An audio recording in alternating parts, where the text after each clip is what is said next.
We're here today on the shores of the Red Sea in the lower Hejaz Mountains to visit one of the newest circuits on the Formula One calendar. We're in Jeddah, home to what we all hope is going to be a thrilling Saudi Arabian Grand Prix. So let's take a look at the topographical map of the Jeddah Street Circuit. As you can see, a number of challenging corners for the drivers to master here. We'll see just how much the teams have benefited from their time spent in practice this weekend. And like many street circuits, this track has the potential to punish drivers that get it wrong. Let's hope we avoid any safety cars today. Let's run you through the driver grid order for today's exciting race. It's the owner-driver then in pole position, and Max Verstappen lines up alongside. Looking down the rest of the grid, we have Perez, Latifi, and Sir Lewis Hamilton, and Villeneuve, Leclerc, Russell, Sainz, and Fernando Alonso, Bottas, Ocon, Lando Norris, and Tsunoda, Gasly, Ricciardo, Kevin Magnussen and Guan Yu Zhou, Albon, Vettel, Stroll and Mick Schumacher. With preparations almost complete, let's head down to the track. Anthony Davidson joins me once again in the commentary box, and it's fantastic to have you with us here, but I'm curious, as a man with experience out on the track, how do you stop those pre-race nerves from becoming overwhelming when you're lining up on the grid? Well, I imagine they'll be starting to feel the adrenaline as they anticipate the rundown into turn one, a bit like preparing to go into battle. The unknown situation will bring nerves, but that's a good thing. It will keep them focused on the moment and on their surroundings as we build towards the start of the Grand Prix. After the points finished last race, let's aim to keep that momentum.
that one. Congratulations, well done.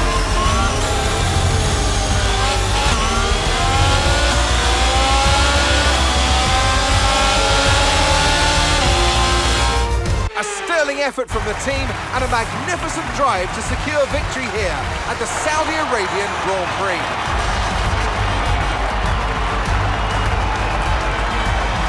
So, Anthony, what made the difference out there today?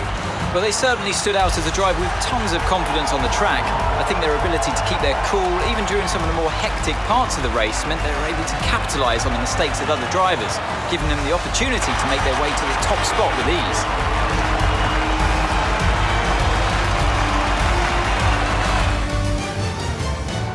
Welcome then to the podium, our top